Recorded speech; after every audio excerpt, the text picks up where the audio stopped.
Pembelajaran Bahasa Indonesia kelas 9 semester genap bersama Ibu Mintarse SPD In. Sebelum pembelajaran kita mulai, saya ucapkan Assalamualaikum warahmatullahi wabarakatuh. Anak-anak, sebelum pembelajaran kita awali dengan bacaan basmalah. Bismillahirrahmanirrahim.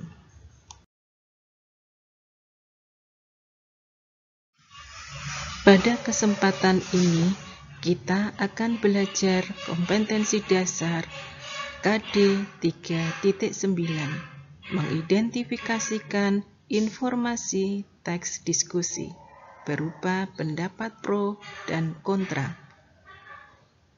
Tujuan pembelajaran: setelah mengikuti pembelajaran ini, peserta didik diharapkan mampu mengidentifikasikan informasi teks diskusi berupa pendapat pro dan kontra dari permasalahan aktual yang dibaca dan didengar.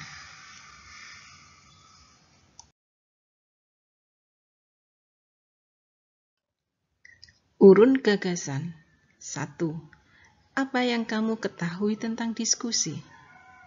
Tentu, kalian sering melihat keterlibatan antara individu dengan individu dengan kelompok, atau kelompok dengan kelompok, melibatkan diri di dalam pembahasan permasalahan yang baru terjadi di lingkungan mereka. 2. Pernahkah kalian melaksanakan diskusi? Misalnya, sering kan kalian melakukan diskusi tentang suatu permasalahan yang kalian hadapi? Bagaimana cara mencapai nilai yang terbaik di dalam menghadapi ujian UN misalnya, atau ujian madrasah? 3.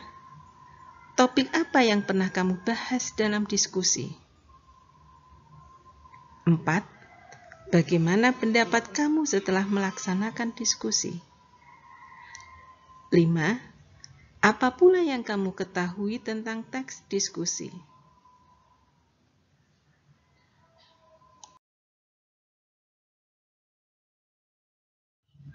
Nah, setelah kalian melakukan kegiatan urun rembuk tadi, maka dapat kita simpulkan pengertian diskusi. Diskusi adalah pertukaran pikiran, gagasan, dan pendapat antara dua orang ataupun lebih yang bertujuan untuk mencapai kesepakatan pendapat.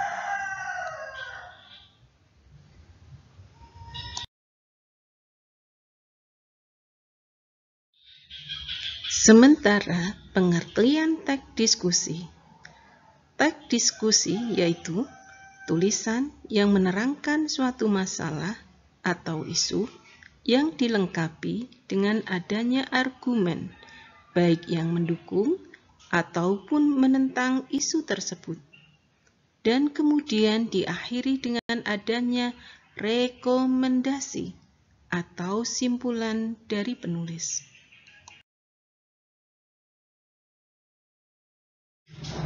Kalian masih ingat bahwa tadi kalian mengatakan diskusi itu melibatkan individu dengan individu atau individu dengan kelompok atau juga kelompok dengan kelompok.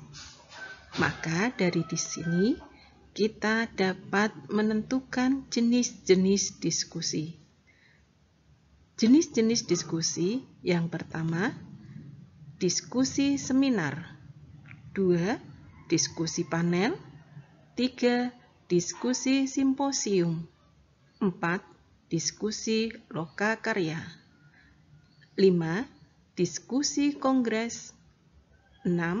Diskusi konferensi. 7. Diskusi sarasehan.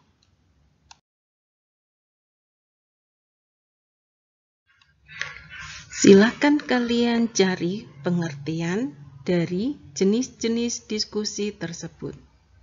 Kalian bisa mencari pengertian tersebut di internet atau di buku paket kelas 9 pada pembahasan materi diskusi.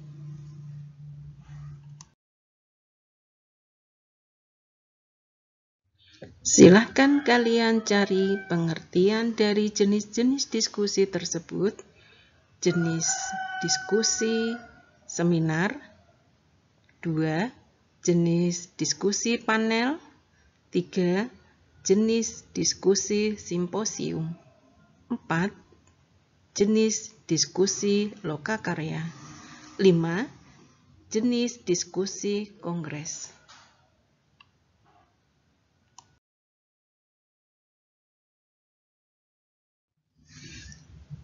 Dalam diskusi yang melibatkan individu dengan individu atau individu dengan kelompok atau juga kelompok dengan kelompok, tentunya dari isu yang mereka angkat dalam diskusi ada yang mendapat dukungan atau yang disebut dengan pendapat pro, dan ada juga dari kelompok yang menyatakan kontra atau pendapat yang tidak mendukung.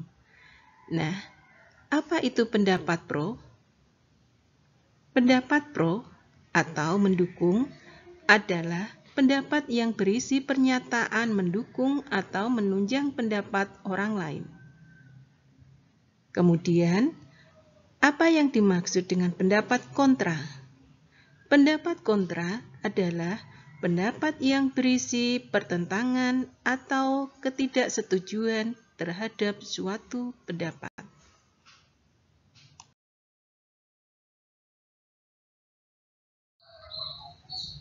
Contoh teks diskusi tentang pendidikan.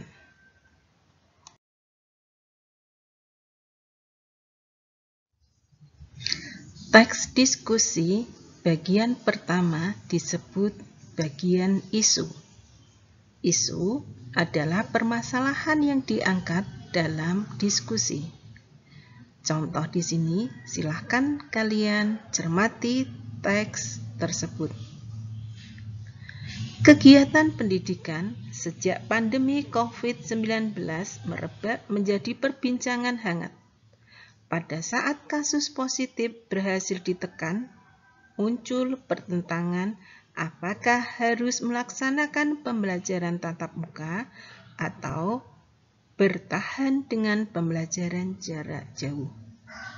Nah, itulah bagian yang disebut isu.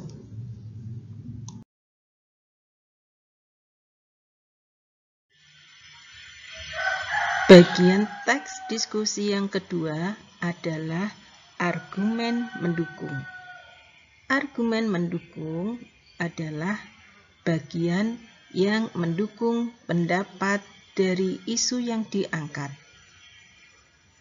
Kalian lihat teks tersebut.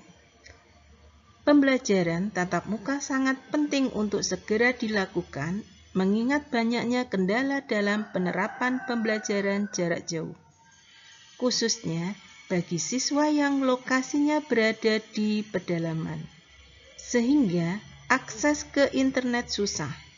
Belum lagi dengan kondisi di mana keterbatasan perangkat sehingga susah mengikuti kelas.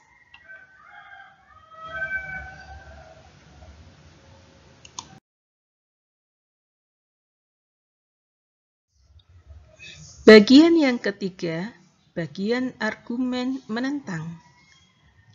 Silahkan kalian cermati teks tersebut. Menerapkan pembelajaran tatap muka di tengah kondisi pandemi yang belum pasti adalah tindakan yang perlu dikaji ulang, sebab keselamatan para siswa taruhannya, sehingga ada baiknya mempertimbangkan untuk tetap bertahan dengan pembelajaran jarak jauh.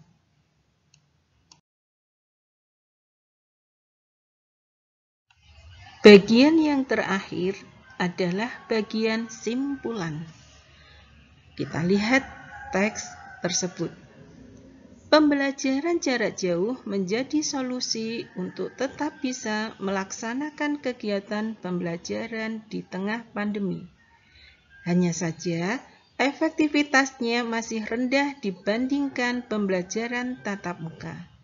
Idealnya adalah menerapkan blended learning, sehingga dalam sepekan 3 hari tatap muka dan 3 hari berikutnya.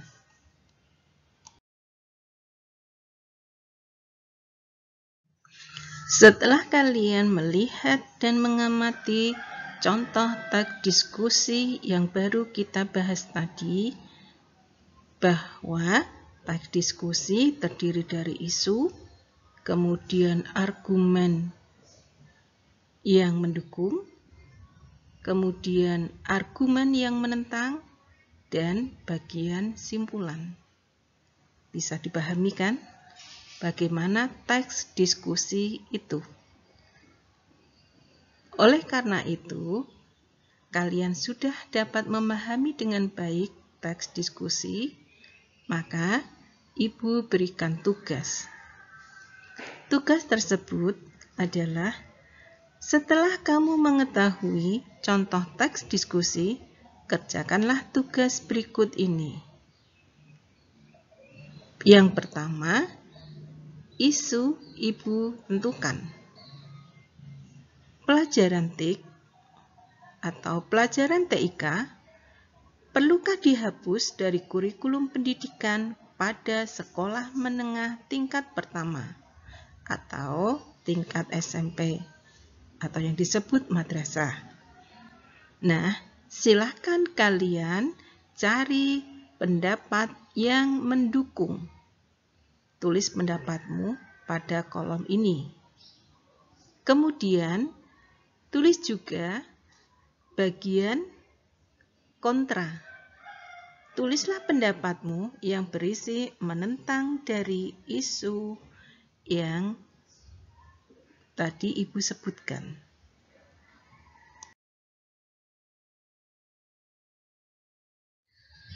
Selamat mengerjakan tugas. Jangan lupa bahagia.